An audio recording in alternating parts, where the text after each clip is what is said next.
Bienvenue! Dans cette vidéo, je vous guiderai à travers les étapes pour déterminer votre montant admissible à la demande de paiement, ou MADP, lors de la soumission de demandes d'autorisation préalable ou de réclamation de paiement pour les prestations de l'équipement et des fournitures médicales au programme des services de santé non assurés et conformément aux politiques de soumission et de remboursement des demandes de paiement qui sont contenues à la section 1.16 du guide et liste des prestations d'équipement médical et de fournitures médicales. Ces politiques sont en vigueur à partir du 11 février 2025. Avant de commencer, passons en revue ce que signifie le MADP. Prêt? Décomposons ça. Le montant admissible à la demande de paiement, ou MADP, est défini comme étant le montant total qui peut être soumis pour autorisation ou paiement. Mais voici la partie importante. Le MADP doit être calculé en utilisant le modèle de remboursement spécifique de l'article, tel qu'indiqué dans la grille tarifaire, et il doit prendre en compte le prix des SSNA, le type de prix et le prix habituel et coutumier du fournisseur. N'oubliez pas que vous pouvez trouver cette définition à la section 1.16.1 des politiques de soumission et de remboursement des demandes de paiement. Maintenant que nous avons défini le MADP, passons aux étapes pour le déterminer. Il y a 4 étapes clés pour déterminer le MADP. Étape 1. Consultez votre grille tarifaire d'équipement médical et de fournitures médicales. Ensuite, étape 2. Déterminez votre MADP à l'aide du modèle de remboursement de la prestation. Ensuite, étape 3. Consultez à nouveau la grille tarifaire pour comparer le MADP que vous avez calculé avec le prix et le type de prix des SSNA, s'il y en a un. Et enfin, étape 4. Soumettez votre MADP calculé pour autorisation préalable ou procédez à la demande de paiement. Assez simple.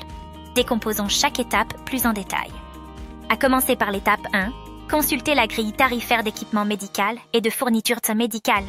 Ici, commencez par trouver la grille tarifaire pour votre région, qui se trouve sur le site web d'Express Scripts Canada destiné aux fournisseurs et aux clients du programme des SSNA. Dans la grille tarifaire, un modèle de remboursement est indiqué pour chaque prestation. Donc, trouvez la prestation pour laquelle vous faites une demande, vérifiez son modèle de remboursement et passez à l'étape 2. À l'étape 2, en déterminant le MADP, vous utiliserez le modèle de remboursement que vous avez identifié à l'étape 1 pour calculer votre MADP. Gardez à l'esprit qu'il existe plusieurs modèles de remboursement, mais chaque prestation n'a qu'un seul modèle de remboursement. Alors, assurez-vous d'utiliser le modèle indiqué pour la prestation que vous demandez. Pour des instructions détaillées, étape par étape sur la façon de calculer le MADP pour chaque modèle, veuillez vous référer à la section 1.16.4.2 des politiques de soumission et de remboursement des demandes de paiement que vous trouverez dans le guide de l'équipement médical et des fournitures médicales. Maintenant, passons à l'étape 3. Comparez votre MADP avec le prix des SSNA et le type de prix. Cette étape est essentielle, car vous comparerez le montant admissible à la demande de paiement que vous avez calculé à l'étape 2 avec le prix des SSNA et le type de prix, s'il existe un prix des SSNA pour cette prestation, pour déterminer vos prochaines étapes. C'est à ce moment que vous déterminerez si votre MADP peut être soumis tel quel et si des documents justificatifs supplémentaires sont nécessaires. Décomposons cela. Si votre MADP calculé est égal ou inférieur au prix des SSNA, conservez la justification du prix dans vos dossiers. Vous pourriez quand même être invité à le soumettre pour appuyer votre MADP calculé. Si votre MADP calculé est supérieur au prix du SSNA, le processus est un peu différent. Dans ce cas, vous devrez vous référer aux renseignements sur le type de prix, trouvé dans la grille tarifaire de MFM, pour voir si une demande de prix plus élevée peut être envisagée. Et si c'est le cas, vous devrez soumettre une justification de prix et une justification de l'article pour appuyer votre MADP calculé et l'article demandé.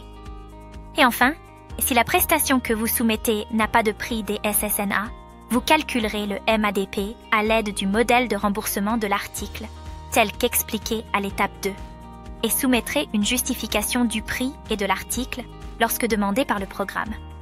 Pour des renseignements plus détaillés sur le prix des SSNA et des instructions étape par étape pour appliquer les types de prix, veuillez vous référer à la politique des prix des SSNA, à la section 1.16.4.3 des politiques de soumission et de remboursement des demandes de paiement, que vous trouverez dans le guide de EMFM.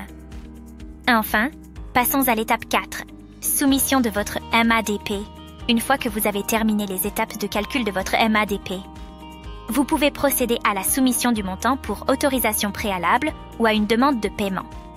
Une fois que vous êtes prêt à demander un paiement, vous devrez consulter la section 5.1.2 de la trousse de soumission des demandes de paiement de MFM, où vous trouverez des instructions sur la saisie des renseignements, sur l'établissement des prix dans le formulaire de demande de paiement, en fonction de votre région et du type de fournisseur.